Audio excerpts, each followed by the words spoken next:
We always say we're a big, huge family, and we really are. And we don't say that lightly. And firefighters that hear this and will see it on social media and stuff, it'll bother them. Emergency crews across the metro are mourning the loss of one of their own tonight. A firefighter died in the line of duty today while responding to a house fire. We are learning more about that fallen hero. He was a husband and father of 3 young boys. KCTV5's Leslie Aguilar has spent the day in Peculiar, where this all unfolded. Right now, fire investigators are still working to determine what exactly caused the fire here. They spent much of the afternoon pumping water out of the basement to be able to do their investigation. It's very somber work and overall a sad day for all first responders.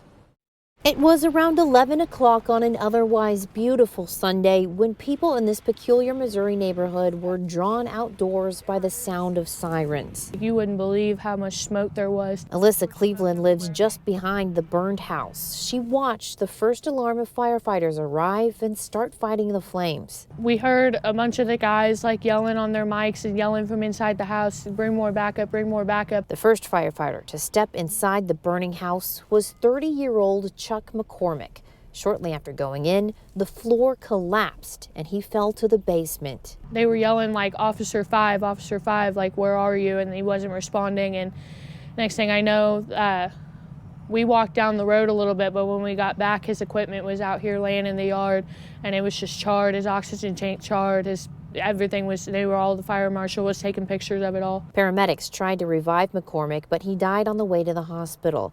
The fire was initially reported in the laundry room on the main floor of the house. You don't think about a floor being weak. If the fire's on the first floor in the laundry room, you're not thinking about a weak floor. And so that probably caught them off guard. Grandview Fire Chief Ron Graham says the cause of the fire is still unclear. Multiple agencies are now investigating and doing what they can to help the West Peculiar Fire Protection District. We'll cover their shifts, we'll answer their calls so they can go home and be with their families. McCormick just started with West Peculiar 3 weeks ago.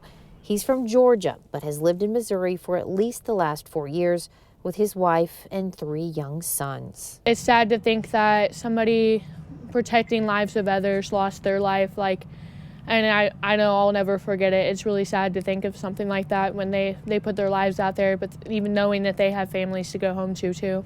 There were grandparents and their 4 grandchildren inside the house. They all made it out okay, but the house is destroyed. One of several dogs that was also in the house is still missing. Reporting in Peculiar, Missouri, Leslie Aguilar, KCTV5 News.